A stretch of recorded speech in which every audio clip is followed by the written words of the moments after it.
Bonjour à tous et bienvenue dans ce nouveau numéro de Aoué de Didi. J'espère que vous allez bien.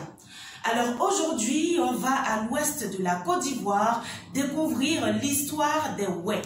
Comment les Wè se sont retrouvés à l'ouest de la Côte d'Ivoire et pourquoi les taxe-t-on de mangeurs d'hommes. Pour le découvrir, regardez cette vidéo.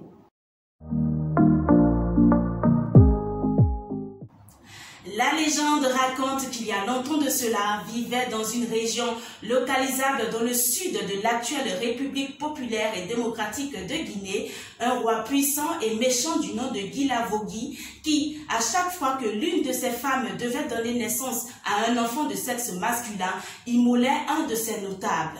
Et puis un jour, l'une de ces femmes qui était enceinte était sur le point d'accoucher. Et si cette dernière mettait au monde un petit prince, ce serait au tour du notable Biladjomi d'être immolé. Ce dernier, sentant qu'il avait déjà un pied dans la tombe, décida de convoquer une réunion clandestine avec sa famille afin de s'enfuir. Ce qui fut fait avec à la tête son fils héritier, Wè Nyankpè. Après plusieurs jours de marche, ils arrivèrent au pays du roi Yacouba dans Zogouan, qui accepta de les recevoir. Il leur aurait offert de la place pour s'installer et des terres pour leur culture.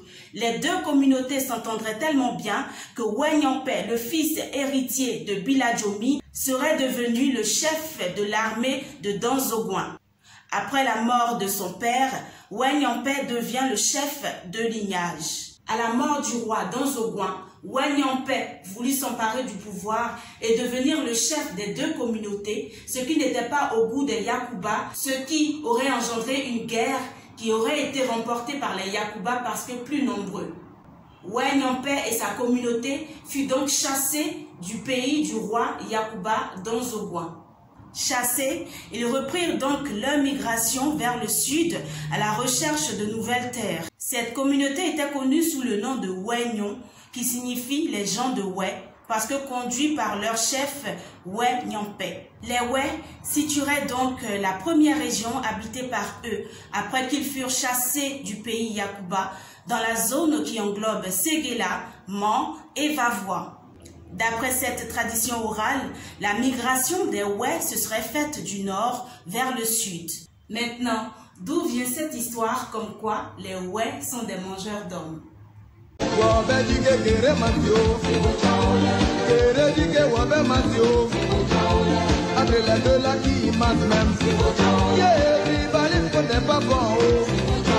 Selon l'ethnologue Alfred Squartz, qui aurait vécu 4 ans dans un village guéré dans les années 60, 3 explications permettraient de comprendre cela. Alors, la première explication serait une sorte de rituel pratiqué dans le temps à l'issue d'engagements militaires entre groupes ennemis où le vainqueur consommait rituellement le cœur et les parties génitales de l'adversaire mort afin d'acquérir sa force, sa virilité et sa générosité. La seconde explication, c'est que les agissements des mangeurs de l'âme, c'est-à-dire les sorciers, étant fréquents en pays Wè, seraient donc en partie responsables de la réputation de mangeurs de chair humaine des Wè.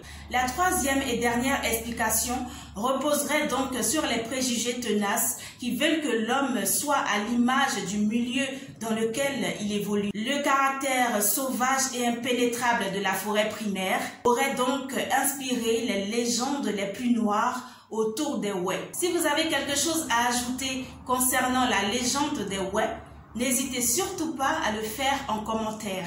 Alors, permettez-moi de dire qu'au-delà de tout ce qui a été dit, au-delà de tout ce que vous pouvez penser, sachez que les Wè sont un peuple respectueux, un peuple hospitalier, un peuple généreux. Et oui, je pèse mes mots quand je le dis.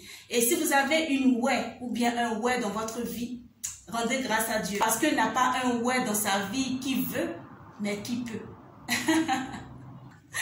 Et puis voilà, c'est la fin de cette capsule. J'ai été très heureuse de partager cette légende avec vous. J'espère que vous avez appris quelque chose. N'hésitez surtout pas à partager, à aimer, à commenter pour me donner de la force. D'ici là, portez-vous bien. Et puis on se retrouve le jeudi prochain pour une toute autre histoire. Allez, bisous!